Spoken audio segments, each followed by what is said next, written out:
Love isn't supposed to hurt. At least, that's what I believed for most of my 54 years on this earth. I thought unconditional love meant accepting everything, forgiving endlessly, and putting everyone else's needs before your own. I thought being a good mother meant sacrificing pieces of yourself until there was nothing left but the role you played for others. I was wrong about a lot of things, but I was especially wrong about what happens when love becomes a weapon used against you by the very people you'd die to protect. Before we jump back in, tell us where you're tuning in from. And if this story touches you, make sure you're subscribed because tomorrow, I've saved something extra special for you. The morning of Mother's Day 2024 started like any other Sunday in my small apartment in Cedar Falls, Iowa. The sun filtered through the sheer curtains I'd hung myself after moving here 3 years ago, casting gentle shadows across the hardwood, floors I'd refinished with my own hands. I'd chosen this place specifically because it was mine. After 32 years of marriage, after raising 4 children in a house where every decision had to be approved by committee, I finally had a space that reflected who I was, rather than who everyone else needed me to be. I made my coffee in the French press my youngest son, Marcus, had given me for Christmas, using the expensive beans I allowed myself to buy now that I only had to feed one person. The irony wasn't lost on me that I'd learned to take better care of myself only after everyone else had left.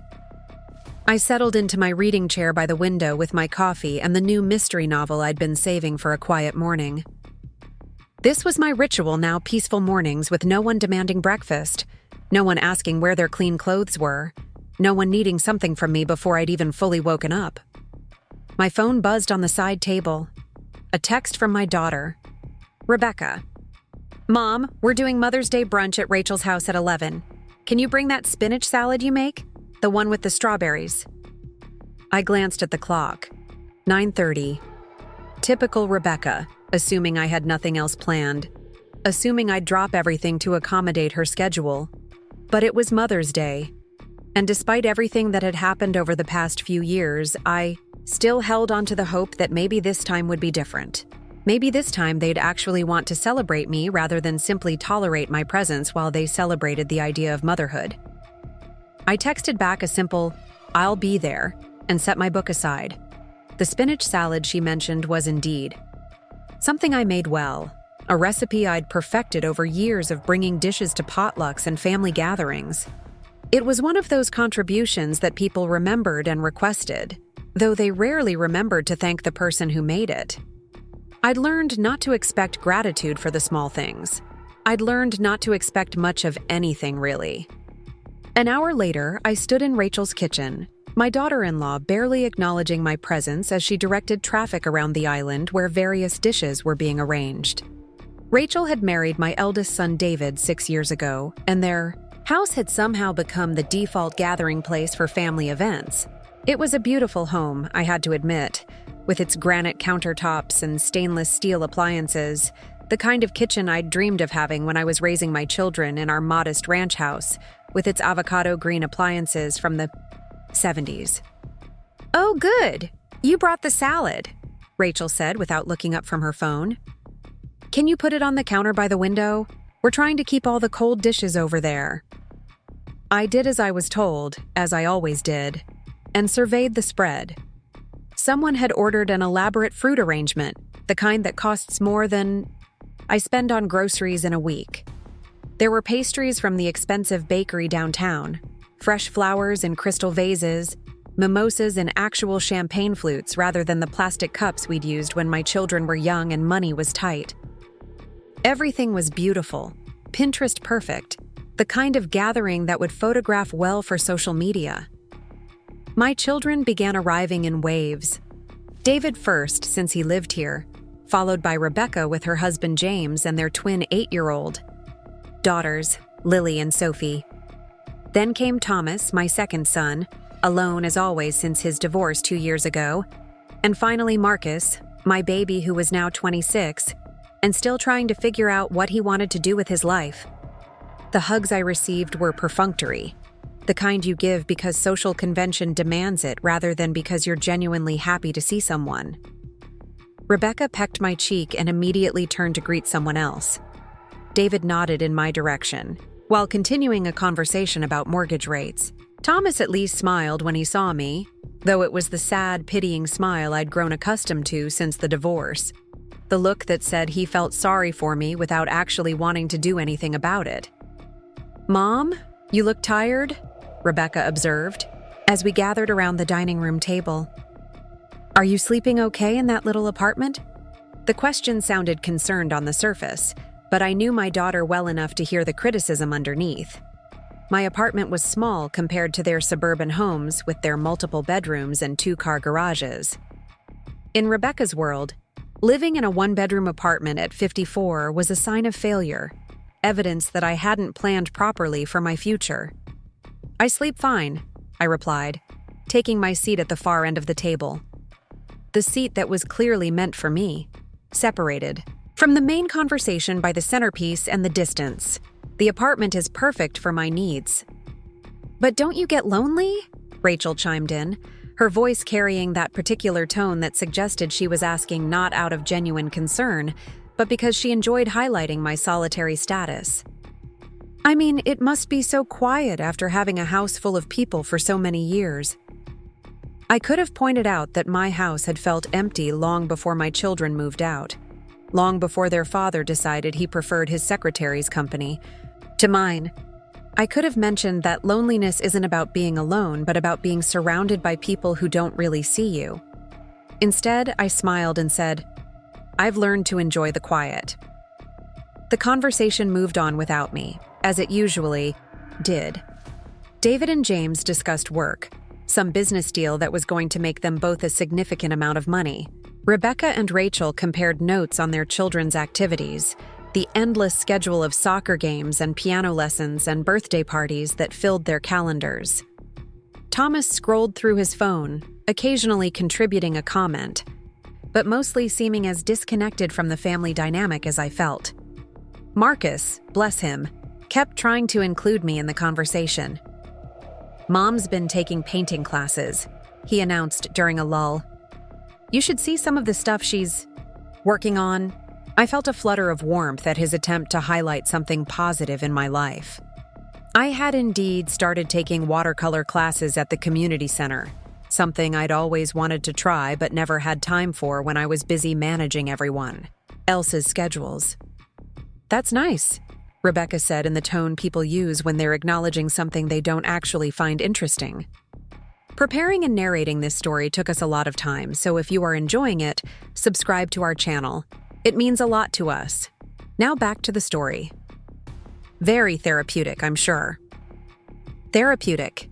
As if my desire to create something beautiful was just another form of middle-aged woman's therapy, like yoga or wine clubs or book groups.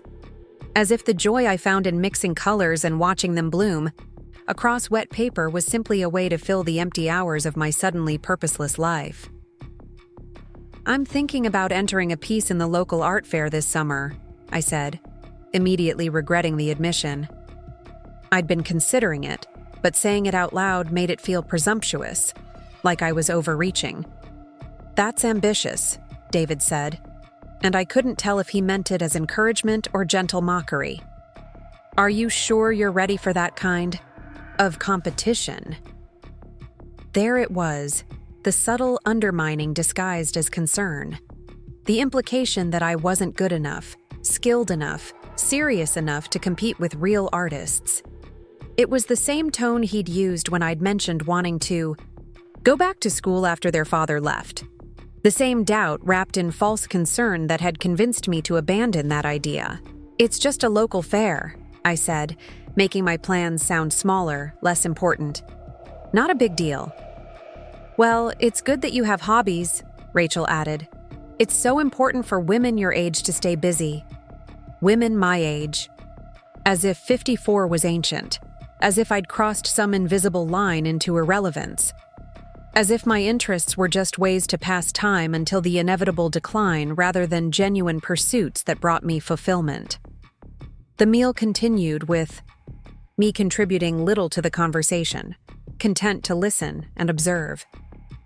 I watched my granddaughters, Lily and Sophie, as they whispered and giggled together, their heads bent over some shared secret, They were beautiful children, smart and funny when they weren't being directed to perform for the adults. I remembered when Rebecca had been their age, how she used to crawl into my lap and tell me elaborate stories about her imaginary friends. How she'd insisted I was the most beautiful woman in the world. "Girls, sit up straight," Rebecca corrected them. "And stop whispering. It's rude when we have company." Company. I was company in my own family, a guest to be tolerated rather than a member to be celebrated. The realization settled in my chest, like a stone, heavy and cold.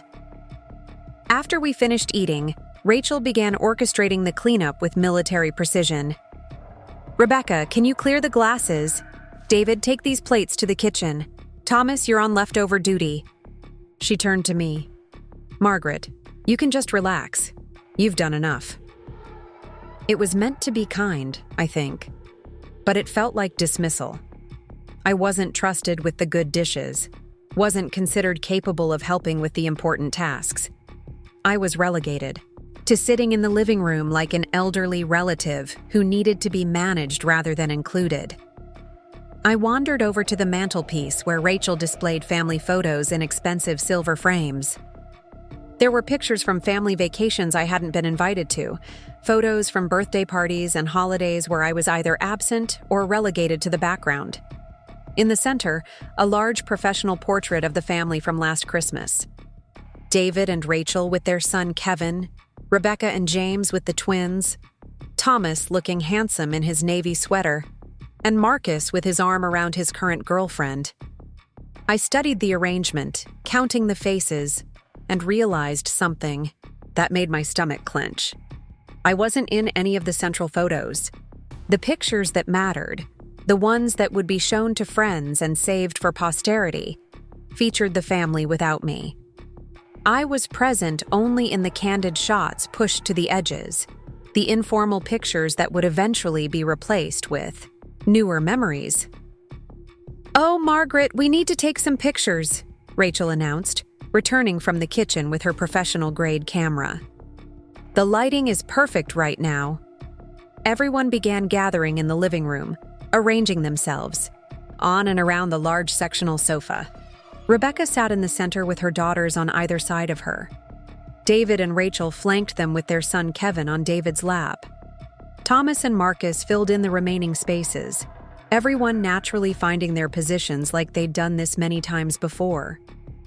I stood at the edge of the group, waiting to be told where to fit into this tableau, but the direction never came. Rachel was focused on adjusting the camera settings, checking the lighting, making sure everyone looked their best. "Okay, everyone, smile," she called out, raising the camera to her eye. I stepped slightly forward, assuming I was included, but Rebecca held up her hand. "Wait, Mom, can you step back a little? You're blocking the light." I moved back, confused. From where I now stood, I was barely in the frame at all. "Perfect," Rachel said, and the camera clicked several times in rapid succession. "Let me get a few more angles." She moved around the group, taking shots from different positions, and I noticed that in each arrangement, I remained on the periphery, more shadow than substance, more afterthought than family member. "Can we get one with just the core family?" Rebecca asked, and my heart stopped. Core family. The words hit me like a physical blow. I watched as the group tightened, closing the space where I'd been standing, reshaping themselves into a more cohesive unit. Thomas moved closer to Marcus. David pulled Kevin onto his lap more securely. Rebecca adjusted her position so she was clearly the central figure, the matriarch around whom everyone else orbited. I realized I was no longer in the frame at all. I had been edited out, removed from the family portrait like an unwanted element in a photograph. The woman who had given birth to half of these people, who had raised them, sacrificed for them, shaped them into the adults they'd become, was standing in the hallway while they created memories that wouldn't include her. "Beautiful," Rachel murmured, reviewing the images on her camera's screen. "These are going to be gorgeous. I'll make sure everyone gets copies." The casual cruelty of it took my breath away. They were discussing how to distribute pictures of a family that apparently didn't include me, planning to commemorate a Mother's Day celebration from which the mother had been systematically excluded. "Mom looks a little sad in some of these," I heard Rebecca say quietly to Rachel. "Maybe it's better this way. She's been so negative lately." Negative. I had become negative, apparently, because I'd stopped pretending that being ignored and marginalized was acceptable. I'd become difficult because I'd started asking for basic consideration, because I'd stopped being grateful for whatever scraps of attention they chose to throw my way. Marcus noticed me standing alone in the hallway. "Hey, Mom, come back in. We should get some pictures with you, too." "That's okay," I said, forcing a smile. "I think I'm going to head home. I have some things to take care of." "Already?" Thomas asked, and he sounded genuinely disappointed. "We were going to play cards later." "You should stay," David added, though his invitation lacked enthusiasm. "Rachel's making coffee." I looked around the room at my children, these adults I'd devoted the best years of my life to raising, and saw them clearly for perhaps the first time. They were good people mostly. They were successful and capable, and they loved their own children fiercely. But they had learned to see me as optional, as a supporting character in their lives rather than someone deserving of respect and consideration in her own right. "I really should go," I repeated. "Thank you for including me." The words felt hollow because I realized I hadn't actually been included. I'd been present, tolerated, managed, but not truly welcomed. The distinction mattered more than I'd understood before this moment. Rebecca walked me to the door, going through the motions of being a dutiful daughter. "Thanks for coming, Mom, and for the salad. Everyone loved it." "I'm glad," I said, though I noticed no one had actually mentioned the salad during the meal. "Are you sure you're okay?" she asked, and for a moment I thought I heard genuine concern in her voice. "You seem a little off today." Off. Another way of saying I wasn't performing my role correctly, wasn't being the agreeable, undemanding mother they expected me to be. "I'm fine," I lied. "Just tired." She hugged me goodbye, the same perfunctory embrace I'd received when I arrived, and I walked to my car parked at the end of their long driveway. I sat behind the wheel for a moment, looking back at the house where my family was continuing their celebration without me, and something inside me shifted. I thought about the photos they'd taken, the ones where I'd been carefully excluded from the core family shots. I thought about being called company in my own family, about being relegated to the edges of every conversation, about having my interests dismissed as hobbies for women my age. I thought about 32 years of marriage where I'd been taken for granted, and now 3 years of divorce where I was being punished for finally standing up for myself. For the first time in longer than I could remember, I felt something other than sad resignation. I felt angry. Not the explosive, destructive kind of anger, but something colder and more focused. The kind of anger that clarifies rather than clouds, that motivates rather than paralyzes. I started my car and drove home to my small, quiet apartment, the one they all pitied me for living in. As I unlocked my door and stepped into my own space, surrounded by the things I'd chosen and arranged to please no one but myself, I realized something important. I wasn't the failure in this family dynamic. I wasn't the one who was lacking. I was the one who had been conditioned to accept less than I deserved, to make myself smaller so others could feel bigger, to apologize for taking up space in my own life. But conditioning can be overcome. Habits can be broken. And sometimes, the best gift you can give yourself is the permission to stop being who everyone else needs you to be and start being who you actually are. I made myself a cup of tea and sat in my reading chair by the window, picking up the mystery novel I'd abandoned that morning. But instead of reading, I found myself thinking about something my therapist had said during one of our sessions. "Margaret," she'd told me, "you can't control how other people treat you, but you can control how you respond to that treatment." And sometimes the most powerful response is to simply stop participating in your own diminishment. At the time, I'd nodded and agreed because it sounded wise, but I hadn't really understood what she meant. Now, sitting in my quiet apartment on Mother's Day evening, I began to comprehend the true weight of those words. I had been participating in my own diminishment for years, accepting less than I deserved, making excuses for other people's thoughtlessness, convincing myself that being accommodating was the same as being loved. But love shouldn't require you to make yourself smaller. Love shouldn't ask you to accept being edited out of your own family's story. And maybe, just maybe, it was time to stop accepting what I'd been given and start demanding what I was worth. I thought about the painting classes Marcus had mentioned, the ones Rebecca had dismissed as therapeutic. I thought about the art fair I'd been considering entering, the one David had warned me might be too ambitious. I thought about all the dreams I'd deferred, the interests I'd abandoned, the parts of myself I'd sacrificed on the altar of other people's comfort and convenience. Tomorrow was Monday. Tomorrow I would wake up in my own space, make my coffee, exactly the way I liked it, and decide what I wanted to do with my day without having to consider anyone else's needs or expectations. For the first time in decades, that thought didn't make me feel lonely. It made me feel free. I opened my novel and began to read, losing myself in someone else's story, while the seeds of my own transformation began to take root in the quiet corners of my mind. Change, I was learning, doesn't always announce itself with drama and fireworks. Sometimes it begins with a woman sitting alone in her apartment, finally understanding that she deserves better than the role she's been playing, finally ready to write a different ending to her story. The evening light faded outside my window, and somewhere across town, my family was probably still celebrating Mother's Day without giving much thought to the mother they'd left behind. But for the first time in years, that realization didn't fill me with sadness.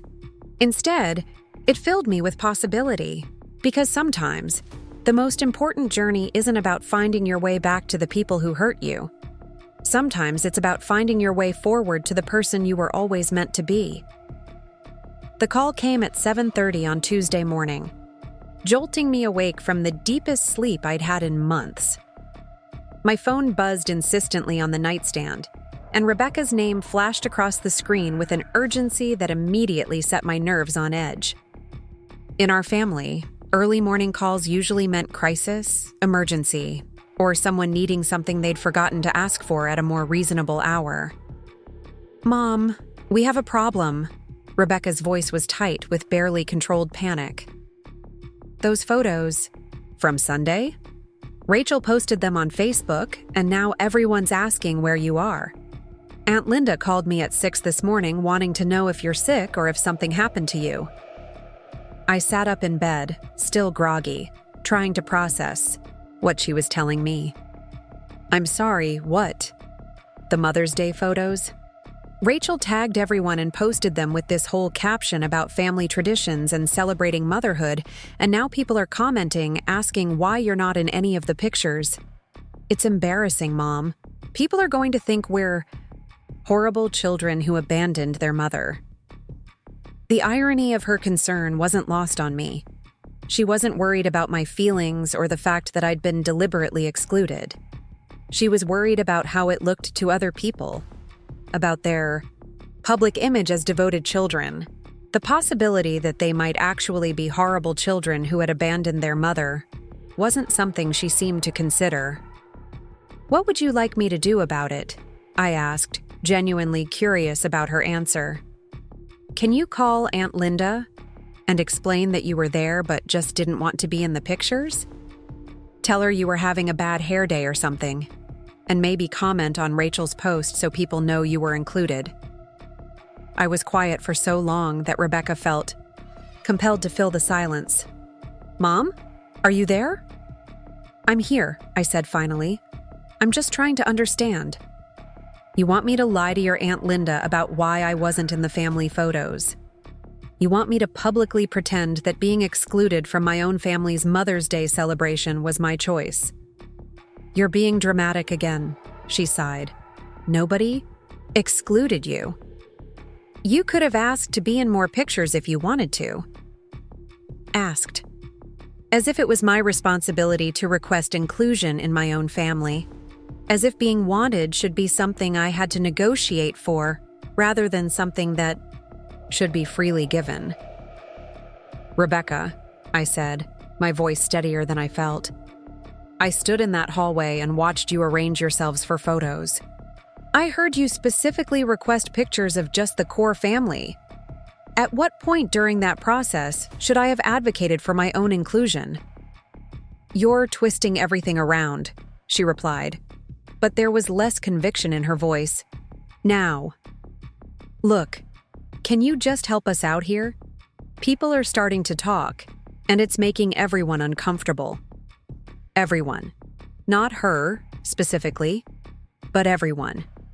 As if she were merely the messenger delivering news about a collective discomfort, rather than acknowledging her own role in creating the situation.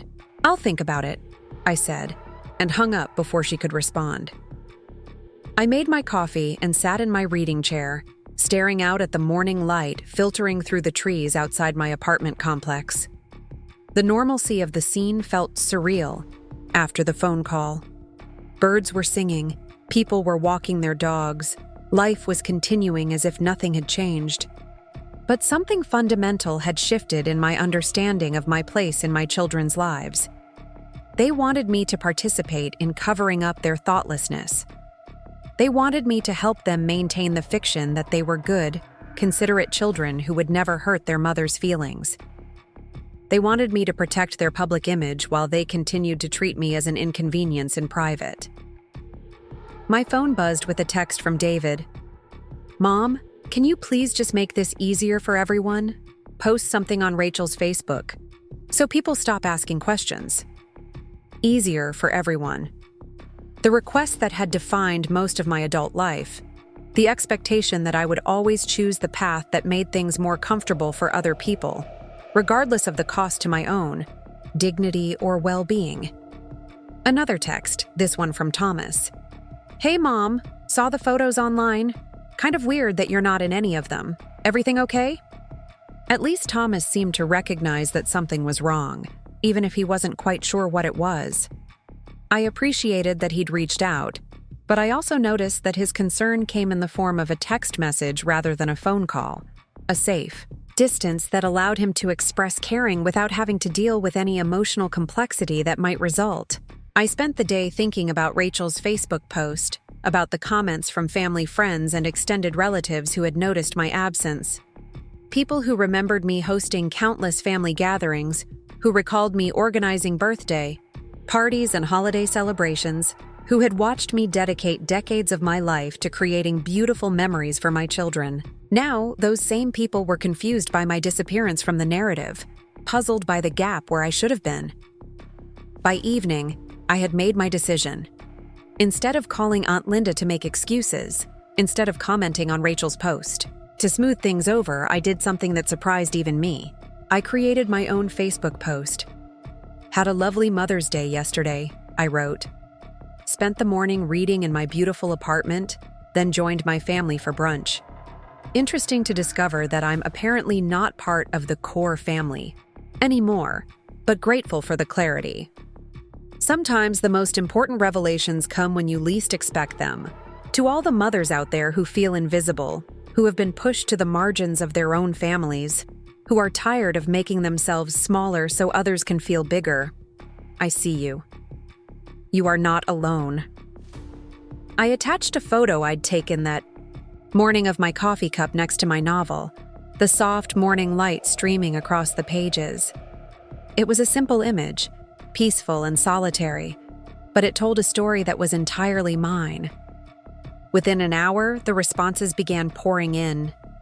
Comments from friends I hadn't heard from in years, messages from other divorced women who recognized themselves in my words, reactions from people who had noticed the disconnect between the devoted mother.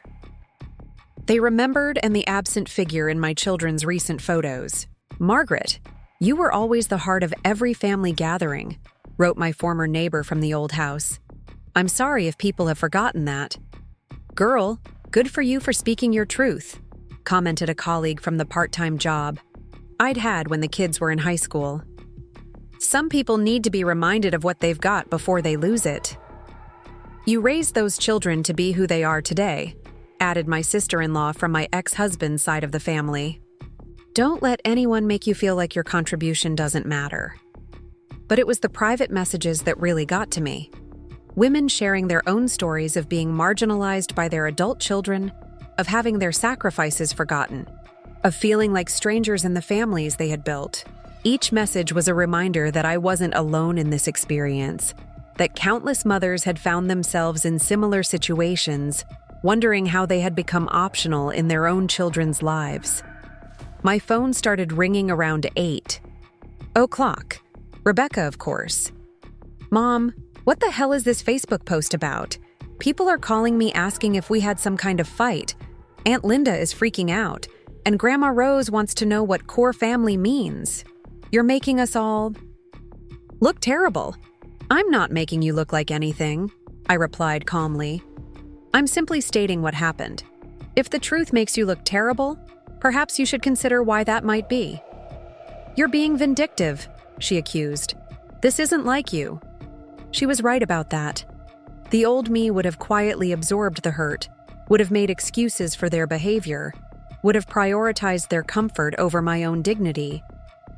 The old me would have been so afraid of losing what little connection I had with my children that I would have accepted any treatment they chose to give me. Maybe it's time you got to know who I actually am, I said. Instead of who you've decided I should be. What's that supposed to mean? It means I'm tired of pretending that being treated like an afterthought is acceptable. I'm tired of making myself small so you can feel better about yourselves. I'm tired of being grateful for scraps when I deserve a place at the table. There was silence on the other end of the line, and for a moment, I thought she might actually hear me, might actually understand what I was trying to tell her. Then she spoke, and I realized that understanding was still a long way off. You're embarrassing the whole family with this victim act, she said coldly. We included you in Mother's Day. You were there. Just because you weren't in every single photo doesn't mean you were excluded. You're being ridiculous. Victim act. The words hit me like a slap, dismissing not just my feelings but my entire experience of the event. According to Rebecca, wanting to be treated with basic respect and consideration was performing victimhood. According to my daughter, expecting to be included in my own family's celebration was asking too much. Rebecca, I said, my voice dropping to a tone I hadn't used since she was a teenager testing boundaries. I want you to listen very carefully to what I'm about to say. Something in my voice must have registered because she went quiet. I have spent 54 years putting other people's needs ahead of my own. I spent 32 years married to a man who took me for granted, and I've spent the last 3 years being treated like a burden by the children I sacrificed everything to raise. I have been patient, understanding, and accommodating. I have made excuses for thoughtless behavior and accepted treatment that I would never tolerate if it came from anyone else. But that stops now. Mom, I'm not finished, I interrupted, and the sharpness in my voice surprised both of us. You can call it a victim act if that makes you feel better about your own behavior. You can tell yourself that I'm being dramatic or vindictive or any other word that helps you avoid taking responsibility for how you've treated me. But I will not participate in covering up your thoughtlessness anymore. I will not make myself smaller to protect your image. And I will not pretend that being excluded from my own family is acceptable. The silence stretched between us, and I could hear her breathing, could picture her struggling to find words that would make this my fault instead of hers. So, what do you want from us? She finally asked, and there was something new in her voice. Not quite respect, but at least recognition that I wasn't going to back down this time. I want you to think about how you would feel if your daughters treated you the way you've been treating me, I said. I want you to imagine standing in a hallway while your own children arranged themselves for family photos without you. I want you to consider what it would be like to discover that you're not considered part of your own family's core." "That's not fair," she protested. "You know we love you." "Do I?" I asked. "Because love isn't just a feeling, Rebecca. Love is also a choice, and it's demonstrated through actions. And your actions lately have told me that I'm tolerated, not treasured. That I'm managed, not cherished. That I'm included out of obligation rather than genuine desire for my company." I could hear her crying now, soft sniffles that she was trying to hide. Part of me wanted to comfort her, to take back my words and return to the familiar pattern of absorbing her pain while ignoring my own. But I forced myself to stay silent, to let her sit with the discomfort of hearing the truth about her behavior. "I don't know how to fix this," she whispered. "Start by acknowledging that there's something to fix," I replied. "Stop defending behavior that you know was hurtful.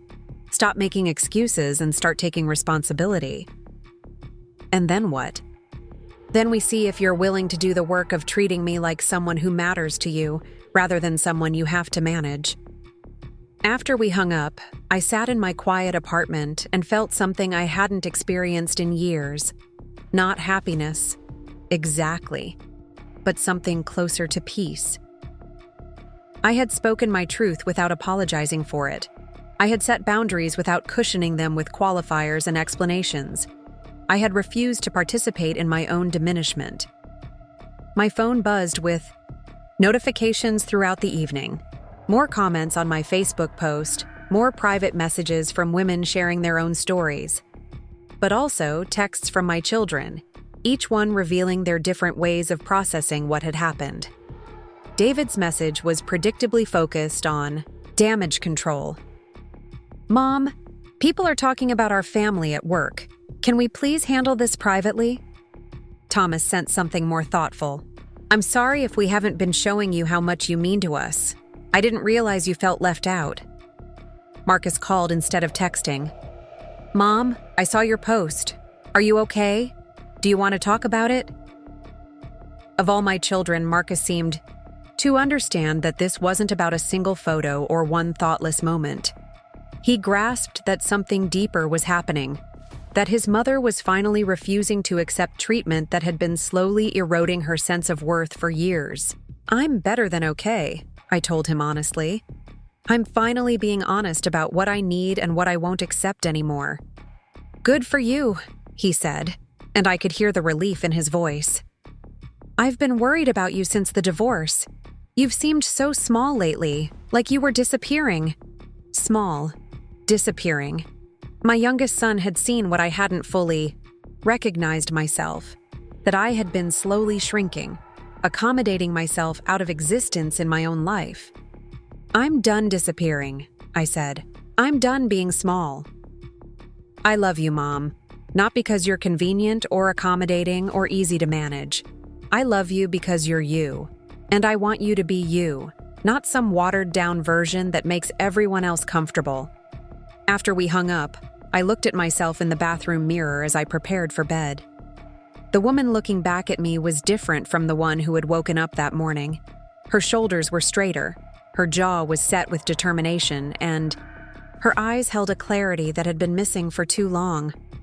I thought about the Facebook comments calling me brave for speaking my truth, and I realized that what felt like courage to others had simply been necessity for me. I had reached a point where staying silent was more painful than speaking up, where protecting other people's comfort was costing me my own sense of self. The next morning brought a knock at my door. I opened it to find Rebecca standing in my hallway, her eyes red from crying, holding a bouquet of flowers that looked hastily purchased from the grocery store. "I want to talk," she said. "Really talk, not just argue." I let her in, made us both coffee, and waited to see if she was ready to have a genuine conversation, or if this was another attempt at managing the situation. "I read all the comments on your post," she began, "and I read the private messages that people shared publicly about their own experiences. I never thought about it from your perspective before. It was a start, at least. an acknowledgement that there was a perspective, other than her own, to consider. I keep thinking about what you said, about how I would feel if Lily and Sophie treated me the way I've been treating you, she continued. And honestly, it made me sick to my stomach. If they excluded me from family photos when they were adults, if they only included me when it was convenient, if they dismissed my interests and treated me like I was just supposed to be grateful for whatever attention they gave me. She trailed off, unable to finish the thought. But that's what you've been doing to me, I said gently. Maybe not intentionally, but that's the impact of your choices. She nodded, tears flowing freely now. I don't know when it started. When I started seeing you as someone who would always be there no matter how I treated you, instead of someone I needed to cherish and respect. When I started taking you for granted instead of appreciating everything you've done for us. I think it started when I made it clear that I would accept anything, I replied. When I taught you that my feelings were less important than keeping. Peace, that my needs could always be pushed aside for someone else's convenience. I trained you to treat me as optional. But that doesn't make it okay, she said quickly. That doesn't excuse how we've been acting. No, it doesn't. But it explains it, and it shows me what I need to change going forward. We talked for 3 hours that morning. Rebecca told me about the pressure she felt to be the perfect daughter, the perfect mother, the perfect wife, and how somewhere in that juggling act, she had started seeing me as another obligation to manage rather than a person to love. I told her about the loneliness of being surrounded by family who didn't really see me, about the exhaustion of always being the one to accommodate, about the slow erosion of my sense of self-worth. It wasn't a magical conversation that fixed everything. There were moments when she got defensive, times when I had to resist the urge to minimize my own feelings to make her feel better. But it was honest in a way our conversations hadn't been in years. What do you need from me? She asked as she prepared to leave. How do I start making this right? Stop treating me like I'm fragile, I said. Stop managing me like I'm a problem to be solved. Include me because you want me there, not because you feel obligated. And when you mess up, which you will, take responsibility instead of making excuses. She hugged me goodbye, and this time it felt different. Less perfunctory, more genuine. Like she was hugging her mother instead of fulfilling a social obligation. After she left, I sat in my reading chair and reflected on the conversation. It had been uncomfortable, messy, and emotionally exhausting. But it had also been real. For the first time in years, I had been completely honest with one of my children about my experience of our relationship, and she had listened without immediately trying to fix or dismiss my feelings. It was a beginning, not an ending. There would be more difficult conversations ahead, more moments when old patterns would reassert themselves, more times when I would have to choose between my comfort and my integrity. But something fundamental had shifted. I had stopped participating in my own invisibility. My phone buzzed with a text from Rachel. Margaret, I owe you an apology. I realize now how the photo situation must have felt. Would you like to come over this weekend? We could take some new pictures, maybe just the two of us with the kids. It was a small gesture, but it represented recognition that something had been wrong with how I'd been treated. An acknowledgement that I deserved better. I texted back a simple, "Yes, I'd like that," and smiled as I sent it. For the first time in months, I was looking forward to spending time with my family, not because I was grateful for whatever scraps of attention they threw my way, but because I had made it clear that I expected to be treated with respect, and they were finally starting to respond to that expectation. The change didn't happen overnight. David still sometimes spoke to me like I was a child who needed managing. Thomas still maintained emotional distance, more comfortable with surface-level interactions than genuine intimacy. But Marcus began calling more often, asking about my painting classes and actually listening to my answers.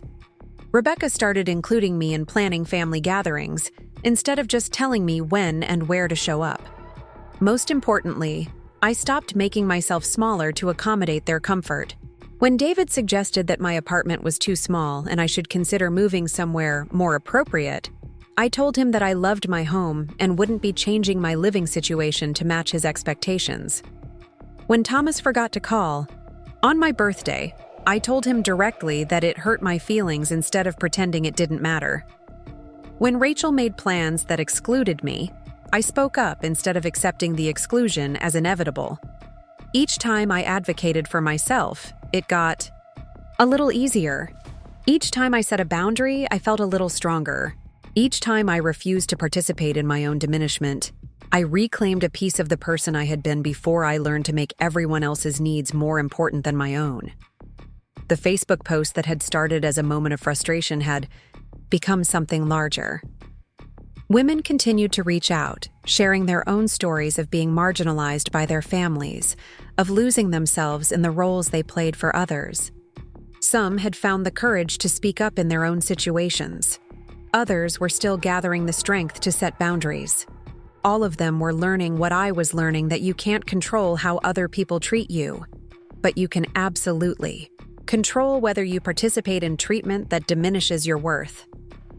3 months after that Mother's Day, I entered my watercolor painting in the local art fair. It was a landscape of the view from my apartment window, painted in the soft, morning light that had become my daily meditation. The painting didn't win any prizes, but it sold on the second day of the fair to a woman who said it reminded her of new beginnings. Standing in that art fair, watching strangers appreciate something I had created, I realized how far I had come. From the woman who had stood invisible in her daughter-in-law's hallway. I was no longer afraid of taking up space, no longer apologetic about having needs and expectations, no longer willing to accept being treated as optional in my own life. The transformation hadn't been easy, and it wasn't complete. There were still moments when I caught myself falling into old patterns, still times when I had to consciously choose my own well-being over other people's comfort. But I had learned something invaluable. I had learned that love without respect isn't actually love at all, and that sometimes the most loving thing you can do is refuse to accept anything less than what you're worth.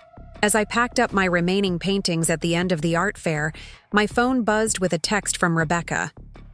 "Mom, saw the newspaper article about your paintings selling at the art fair. So proud of you. Can't wait to see what you create next." I smiled as I read it, not because I needed her approval to feel good about my accomplishment, but because it felt genuine. Because it sounded like she was finally seeing me as a person with my own dreams and talents, rather than just a mother, whose only purpose was serving her children's needs. The evening sun was setting as I drove home to my small apartment, and I felt something I hadn't experienced in years. I felt proud of myself. Not because I had won some battle with my children, but because I had finally learned to be my own advocate. I had discovered that I could love my family deeply while still refusing to accept treatment that made me feel invisible. Most importantly, I had learned that sometimes the most radical act a woman can perform is simply refusing to disappear. Sometimes the greatest gift you can give yourself is the permission to take up space in your own life. And sometimes, the most powerful thing you can do is smile in the face of people who expect you to shrink, and then quietly, determinedly, refuse to be small. 2 years had passed since that pivotal Mother's Day, and I was standing in the sunlit gallery space of the Cedar Falls Community Arts Center, adjusting the placement of my latest watercolor series. The walls displayed 12 paintings, each one capturing a different season and time of day from my apartment window. A visual diary of the journey I'd taken from invisible to essential, from accommodating to authentic. Mrs. Henderson, the journalist. "From the Cedar Rapids Gazette is here for your interview," announced Sarah, the young gallery coordinator who had become something of a protege over the past year. I'd started volunteering at the Arts Center after my success at the local art fair, and somehow found myself becoming a mentor to other women discovering their creative voices later in life. I smoothed my dress, a deep emerald green number I'd purchased for this occasion. It was the kind of dress the old me would have considered too bold, too attention-seeking. The new me had learned that there was nothing wrong with wanting to be seen, especially when you had something worth looking at. The journalist, a woman in her 30s with kind eyes and a professional demeanor, introduced herself as Jennifer Walsh. We settled into the small seating area the gallery had arranged, surrounded by my paintings and the work of 3 other local artists whose pieces would be featured in tomorrow's article about the resurgence of arts programming in smaller Iowa communities. "Mrs. Henderson," Jennifer began, consulting her notes, "your story has become something of a phenomenon in the local art community. A woman who started painting seriously at 54, had her first gallery showing at 56, and is now preparing for a solo exhibition in Des Moines. What would you say sparked this creative awakening?" I considered the question carefully. The easy answer would be to talk about having more time after my children left home, about exploring interests I'd neglected during my busy years as a mother and wife. But the real answer was more complex, more honest, and infinitely more powerful. I think it started when I finally understood the difference between being needed and being valued, I said. For most of my adult life, I believed that making other people comfortable was the same as being loved. I thought that accommodating everyone else's needs meant I was a good person, a good mother, a good wife. But what I discovered was that when you make yourself invisible enough, people start to believe you actually are. Jennifer leaned forward, clearly sensing there was more to this story than a simple creative midlife awakening. "Can you tell me more about that realization?" I glanced around the gallery, at the paintings that represented not just my artistic growth, but my personal evolution. Each piece told a story of learning to see myself clearly, to value my own perspective, to believe that my view of the world was worth sharing. 2 years ago, I attended a family gathering where I was systematically excluded from photographs. When I raised concerns about this treatment, I was told I was being dramatic. When I refused to pretend it hadn't happened, I was accused of playing the victim. That was the moment I realized I had a choice. I could continue accepting treatment that made me feel invisible, or I could start insisting on being seen. And you chose to be seen. I chose to see myself first, I corrected. I think that's where real change has to begin. You can't expect other people to value you if you don't value yourself. You can't demand respect if you're not willing to respect your own needs and boundaries. Jennifer scribbled notes, clearly, intrigued by the psychological depth of what I was sharing. "Your daughter Rebecca mentioned that your transformation wasn't easy for the family to navigate initially. How did you handle the resistance to these changes?" I smiled, thinking about Rebecca's evolution over the past 2 years. She had indeed struggled with my newfound boundaries, my refusal to automatically prioritize her comfort over my own well-being. But she had also grown in ways that surprised us both. Change is uncomfortable for everyone involved, I acknowledged. When you stop playing a role that people have become accustomed to, they have to adjust their expectations and behaviors as well.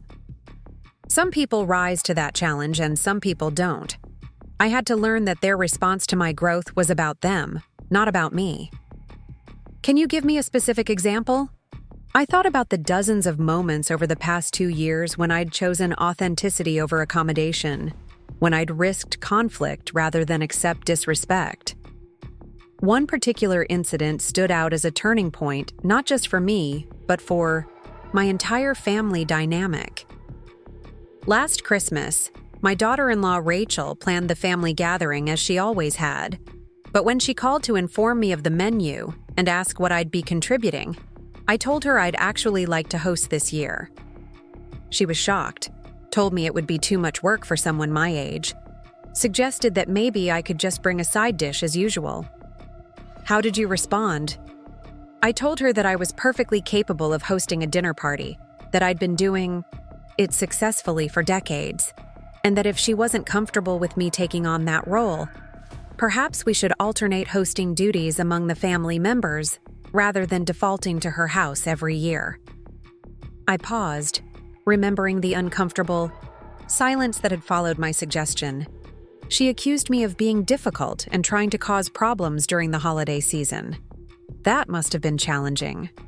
It was liberating, I said firmly, because I realized that being called difficult was far preferable to being taken for granted. I hosted Christmas dinner that year, and it was beautiful. I set the table with my grandmother's china that had been sitting in storage since my divorce. I cooked the meal I wanted to cook, not the menu someone else had decided on. I invited 2 neighbors who would have otherwise spent Christmas alone. And for the first time in years, I felt like the hostess of my own celebration, rather than a guest worker in someone else's event. Jennifer looked genuinely moved by this account. "And how did your family respond to this change?" "Mixed reactions," I admitted. Rachel was sulky and kept making passive-aggressive comments about how things were different from how she usually did them. David seemed nervous, like he was waiting for me to mess something up. But Rebecca actually thanked me afterward. She said she hadn't realized how much work went into hosting until she watched me do it with such obvious pleasure and skill. And Marcus brought his girlfriend at the time, and she told me later that it was the most welcoming family gathering she'd ever attended. It sounds like your decision to advocate for yourself has had ripple effects beyond just your own life.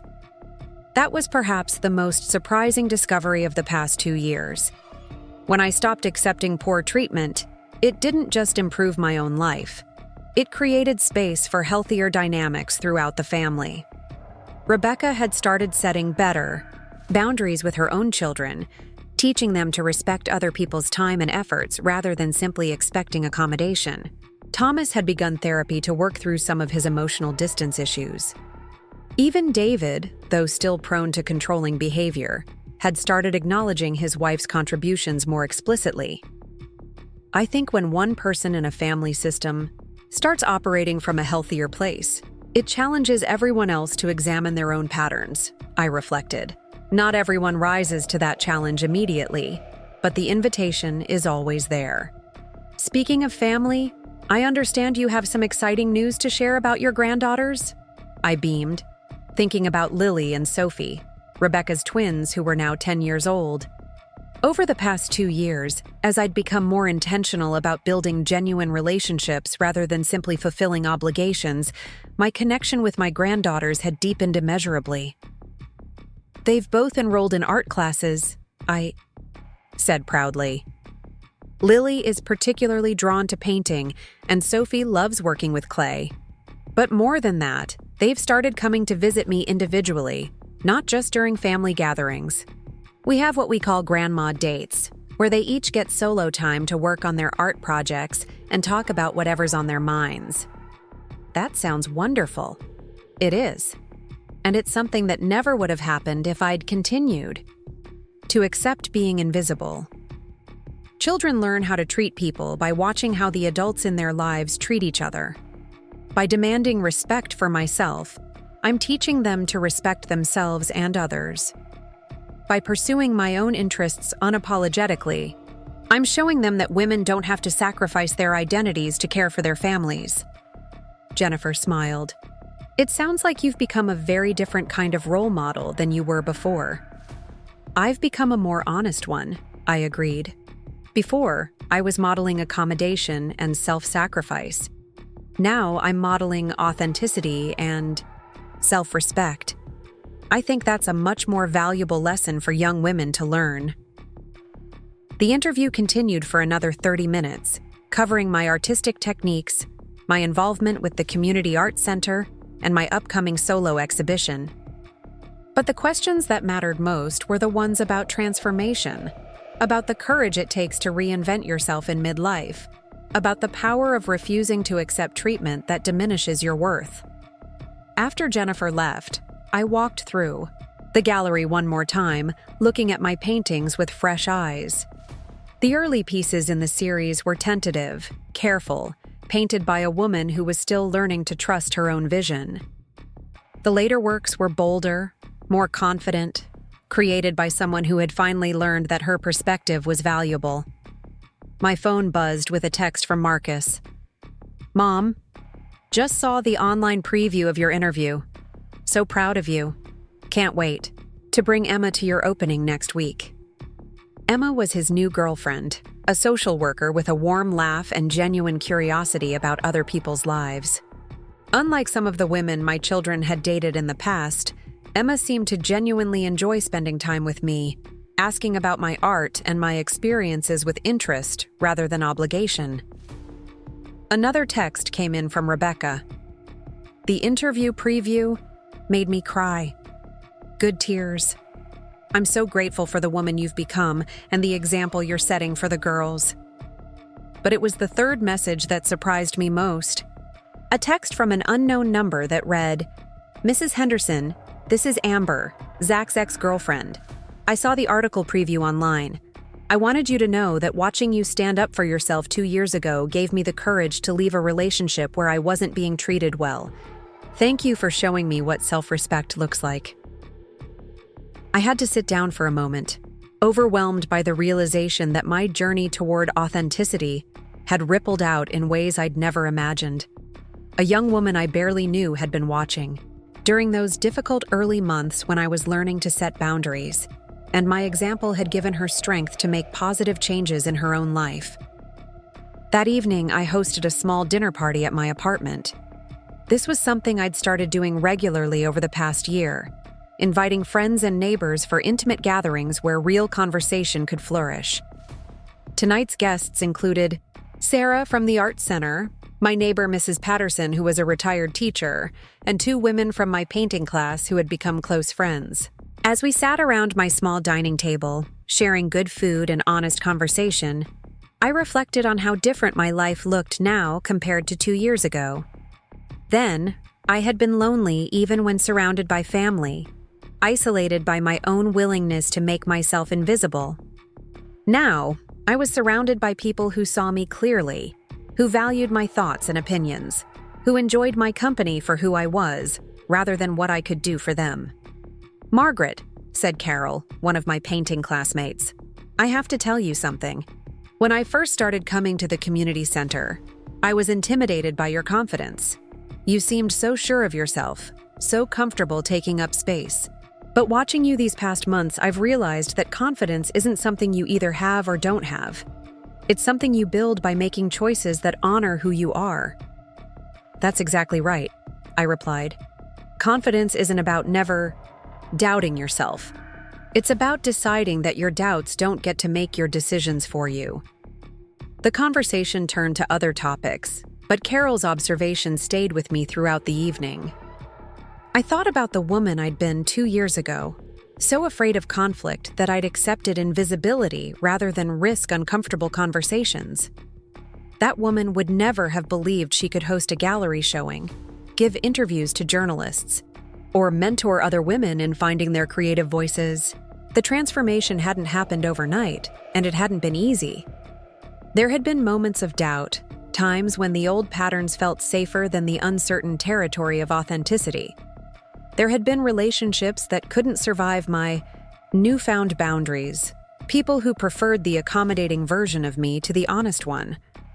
But for every relationship that ended, new ones had begun.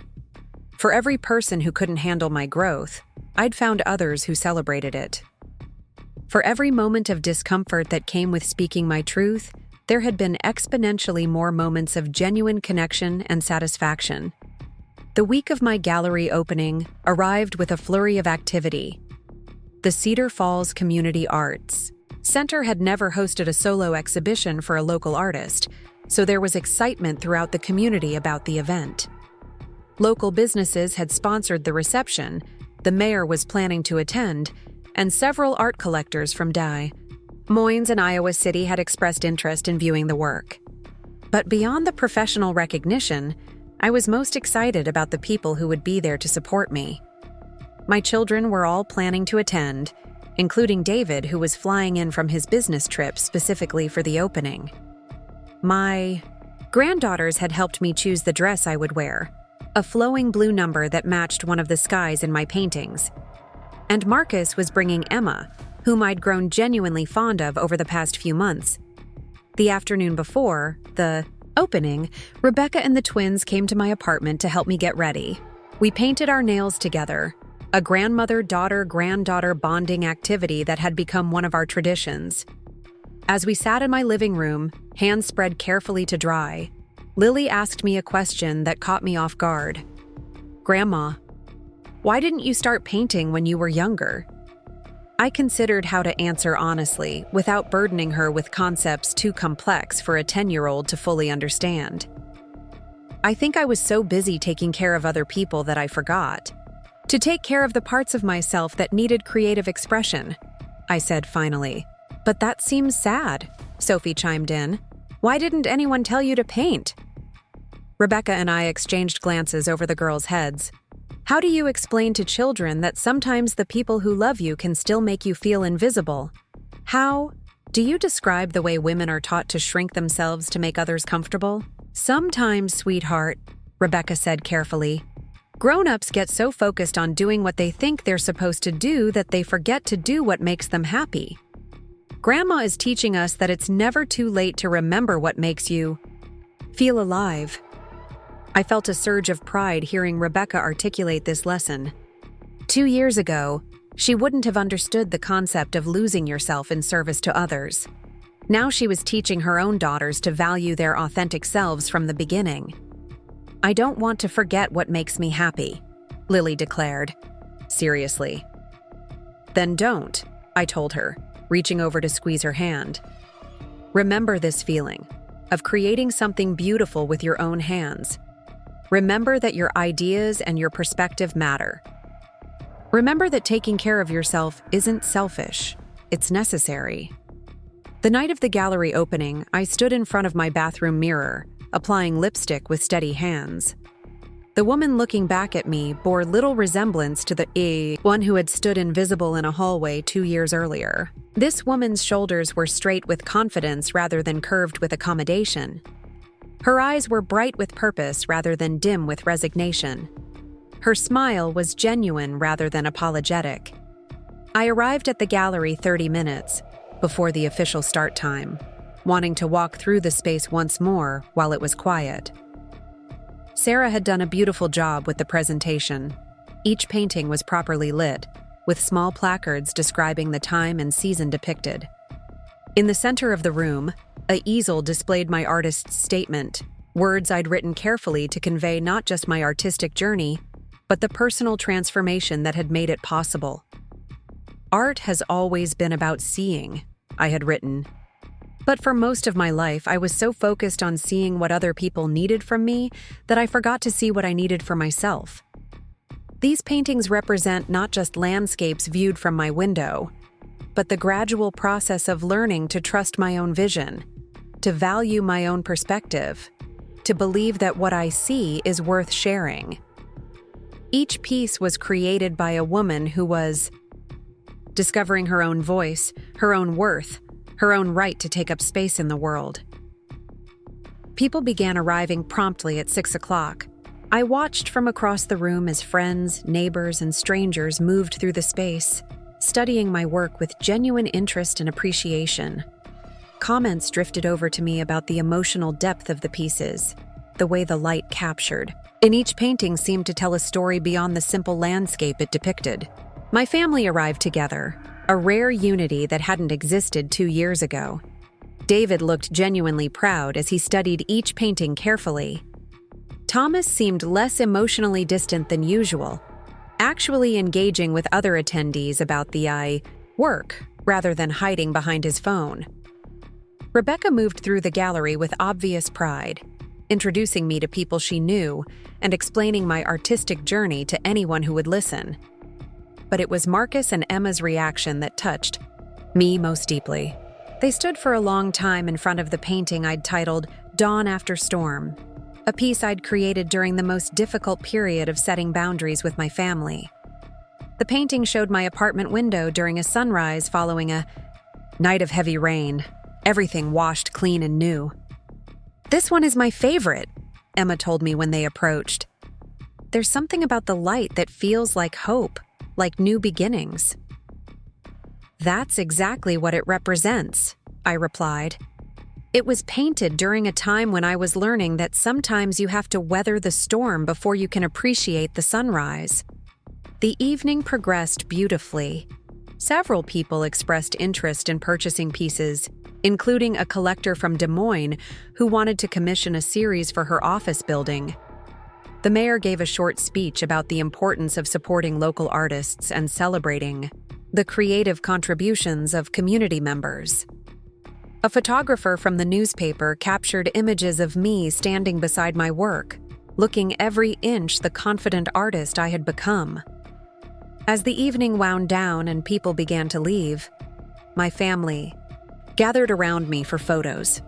But this time, the picture-taking felt entirely different from that Mother's Day 2 years ago. This time, I was clearly the center of attention, the person being celebrated. This time, my children arranged themselves around me with obvious pride and affection. This time, I belonged unmistakably in the frame. "Speech, speech," someone called out. And before I knew it, a small crowd had gathered expectantly. I hadn't prepared remarks, but standing there surrounded by my art and my loved ones, the words came naturally. 2 years ago, I felt invisible in my own life. I began. I had spent so many years accommodating other people's needs that I had forgotten I had needs of my own. I had become so good at making myself small that I almost disappeared entirely. The room was quiet, people listening intently to this unexpected moment of vulnerability. But I learned something important. I learned that you can't love other people authentically if you don't know how to love yourself. You can't build meaningful relationships if you're not willing to show up as your real self. And you can't create anything beautiful if you don't believe your vision has value. I gestured to the paintings surrounding us. These pieces represent more than just landscapes. They represent the view from a woman who finally learned to see herself clearly, to value her own perspective, to believe that her voice matters. They were created by someone who chose growth over comfort, authenticity over accommodation, truth over peace. My voice grew stronger as I continued. To the women in this room who are still learning to take up space in your own lives, I want you to know that it's never too late to become who you were meant to be. It's never too late to set boundaries that honor your worth. It's never too late to stop making yourself small for other people's comfort. The applause that followed was warm and sustained, but more than that, I could see recognition in many faces. Women nodding in understanding, men looking thoughtfully at their wives and daughters, young people absorbing lessons about self-respect and authenticity. After the crowd dispersed and we finished cleaning up, my family and I went to dinner at the nice restaurant downtown. As we sat around the table, sharing dessert and rehashing the evening's highlights, I felt a contentment I hadn't experienced in decades. "Mom," David said, his tone more serious than the casual conversation we'd been having, "I owe you an apology." The table went quiet, everyone turning to look at him. "I've been thinking a lot lately about how we treated you after the divorce, and especially during that Mother's Day when all this started. We were so focused on managing the situation, on maintaining our comfortable family dynamic, that we completely ignored how our behavior was affecting you." He paused, clearly struggling with emotions he wasn't accustomed to expressing. "You deserved better from us. You deserved to be celebrated, not managed. You deserve to be included, not tolerated.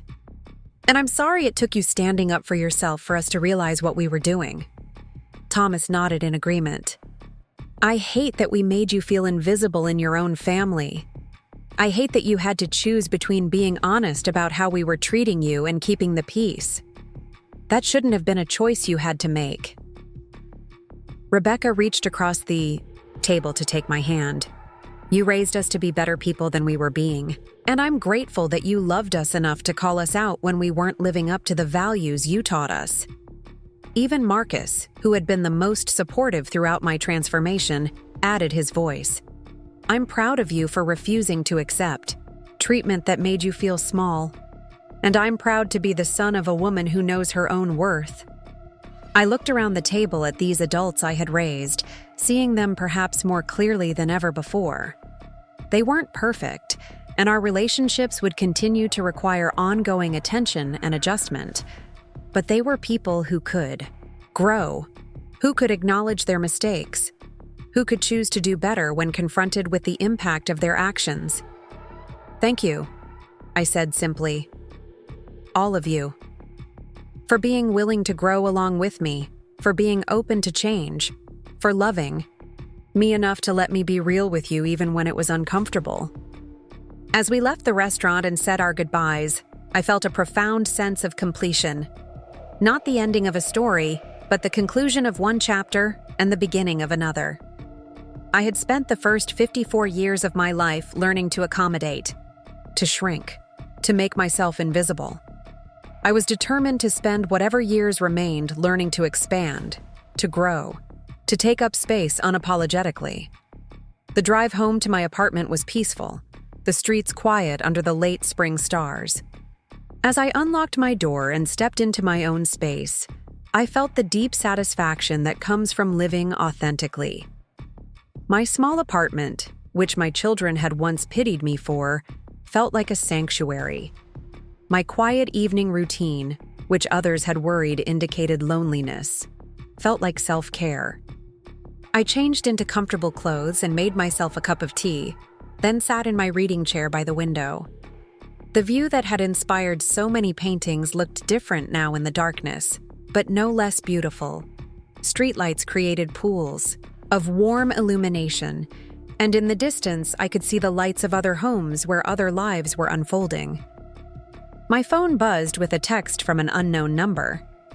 "Mrs. Henderson, this is Jennifer Walsh from the Gazette. I wanted to let you know that your interview has generated more reader response than any article we've published this year. Women are reaching out to share their own stories of finding their voices later in life. Would you be interested in writing a monthly column about authenticity and self-advocacy for women over 50? I stared at the message, amazed by this unexpected opportunity. 2 years ago, I would have immediately worried about whether I was qualified to give advice to other women, whether I had anything valuable to say, whether people would actually want to read my thoughts and experiences. Tonight, I knew the answer without hesitation. I had lived through the transformation from invisible to essential, from accommodating to authentic. I had learned lessons that could help other women navigate their own journeys toward self-respect and genuine fulfillment. And most importantly, I had discovered that my voice, my perspective, my truth had value worth sharing. I texted back a simple, "Yes, I'd be very interested," and smiled as I sent it. As I prepared for bed, I thought about the woman I had been on that Mother's Day 2 years ago. She had been hurt, invisible, resigned to accepting whatever treatment her family chose to give her. She had believed that being accommodating was the same as being loved, that making herself small was the price of maintaining relationships.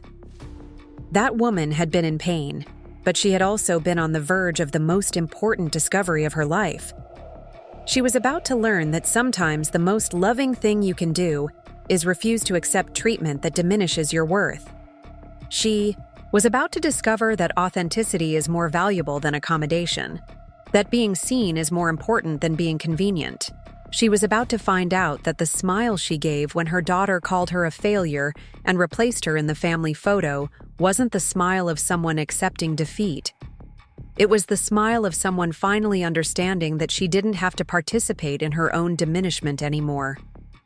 2 years later, I was living proof that it's never too late to become who you were meant to be. Never too late to demand respect. Never too late to take up space in your own life. Never too late to discover that your voice, your vision, your very existence has value beyond what you can do for other people.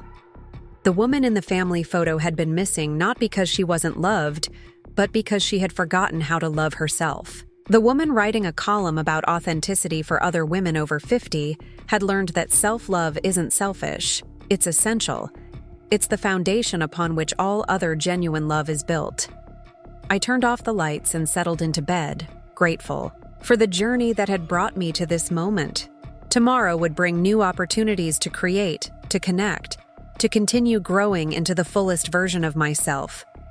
Tonight, I would rest in the profound peace that comes from knowing exactly who you are and refusing to be anyone else. The I. Transformation was complete, but the story was just beginning. Up next, you've got 2 more standout stories right on your screen. If this one hit the mark, you won't want to pass these up. Just click and check them out.